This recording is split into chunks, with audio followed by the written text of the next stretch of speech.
Visakhapatnam municipal కార్పొరేషన్లో పరిణామాలు వేగంగా మారిపోతున్నాయి. మేయర్ హరివెంకట కుమారిపై అవిశ్వాస తీర్మానం పెట్టేందుకు రెడీ అయింది టీడీపీ. దాంతో వైసీపీ అలర్ట్ అయింది. ఇవాళ వైసీపీ రీజనల్ కోఆర్డినేటర్ కన్నబాబు తమ కార్పొరేటర్లతో సమావేశం నిర్వహించారు. మొత్తం 34 మంది కార్పొరేటర్లు ఈ సమావేశానికి హాజరయ్యారు. వేర్వేరు కారణాలతో 3 కార్పొరేటర్లు సమావేశానికి దూరంగా ఉన్నారు.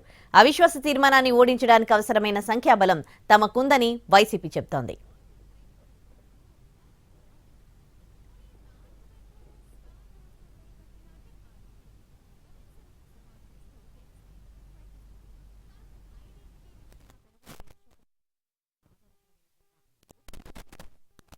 టీడీపీ దిక్కుమాలిన రాజకీయాలు చేస్తోందని వైసీపీ నేతలు ఆరోపించారు. బెదిరింపులు, ప్రలోభాలతో వైసీపీ నుంచి కార్పొరేటర్లను లాక్కోవాలని టీడీపీ ప్రయత్నిస్తోందని మండిపడ్డారు. ఇలాంటి రాజకీయాలు చేస్తే భవిష్యత్తులో ఆ పార్టీ ఇబ్బందులు ఎదుర్కోక తప్పదని హెచ్చరించారు. వచ్చే ఎన్నికల్లో వైసీపీ గెలిచి రాష్ట్రంలో అధికారంలోకి వస్తుందని, అప్పుడు తమనెవరూ ఆపలేరన్న విషయం గుర్తుంచుకోవాలన్నారు. 98 కార్పొరేటర్ స్థానాలున్న గ్రేటర్ విశాఖపట్నం మున్సిపల్ కార్పొరేషన్లో ప్రస్తుతం 97 మంది కార్పొరేటర్లున్నారు. ఒక స్థానం ఖాళీగా ఉంది. గత ఎన్నికల్లో టీడీపీ నుంచి 29 మంది కార్పొరేటర్లుగా గెలిచారు. కూటమి అధికారంలోకి వచ్చిన తర్వాత 11 మంది వైఎస్ఆర్సీపీ కార్పొరేటర్లు టీడీపీలో చేరగా, ఇండిపెండెంట్లతో కలిసి మొత్తం 7 జనసేనలో కలిసిపోయారు.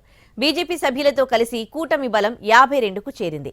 వీళ్లు కాకుండా 10 ఎక్స్ అఫీషియో ఓట్లు కూటమికున్నాయి. ఈ సంఖ్యాబలం ఆధారంగా మేయర్ను దించేసేందుకు టీడీపీ ప్రయత్నాలు మొదలుపెట్టింది.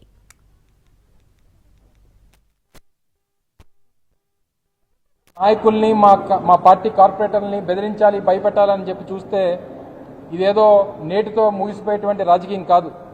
ఇది ప్రజాస్వామ్యం. 5 సంవత్సరాలకు ఒకసారి ఎన్నికలు వస్తుంటాయి, ప్రభుత్వాలు మారుతూ ఉంటాయి, అధికారాలు మారుతూ ఉంటాయి, ఇతర పార్టీలు అధికారంలోకి వస్తుంటాయి. ఈరోజు మేము ప్రతిపక్షంలో ఉన్నటువంటి మేము మళ్ళీ రేపు అధికారంలోకి వస్తాం. అప్పుడు ఇంతకంటే ఏ రకంగా రాజకీయం అనేటువంటిది ఏ రకంగా చేయాలో మాకు కూడా తెలుసు.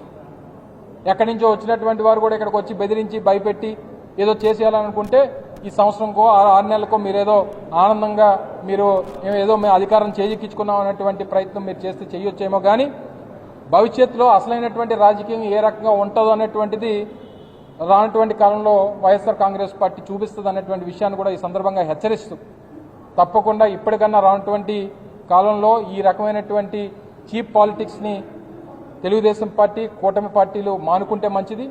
కొంతమంది మా కార్పొరేటర్లకి ఫోన్లు చేసి బెదిరిస్తున్నారని కూడా కొంతమంది 2-3 కార్పొరేటర్లు చెప్పారు. బెదిరింపులకు లొంగిపోయేది ఎవరు వైఎస్ఆర్ పార్టీలో ఉండరు. మీరు ప్రలోభాలు పెట్టి తీసుకెళ్తే మీకే నష్టం జరుగుతుందని కూడా చెప్తున్నాం. ఖచ్చితంగా విశాఖపట్నం ఈ కార్పొరేషను ఆ రోజు ప్రజాభిమానంతో వైఎస్ఆర్ పార్టీ కౌన్సిల్ ఏర్పాటైంది. తప్పకుండా దీన్ని కాపాడుకుని తీరుతామని చెప్పి గట్టిగా చెప్తున్నాం. ఇది మంచి పద్ధతి కాదు. ఇలాంటి దొడ్డిదారి రాజకీయాలు మా కార్పొరేటర్ అందరినీ ఏదో ప్రలోభ పెట్టి తీసుకెళ్తామనే ఆలోచనలు మానుకుంటే మంచిదని కూడా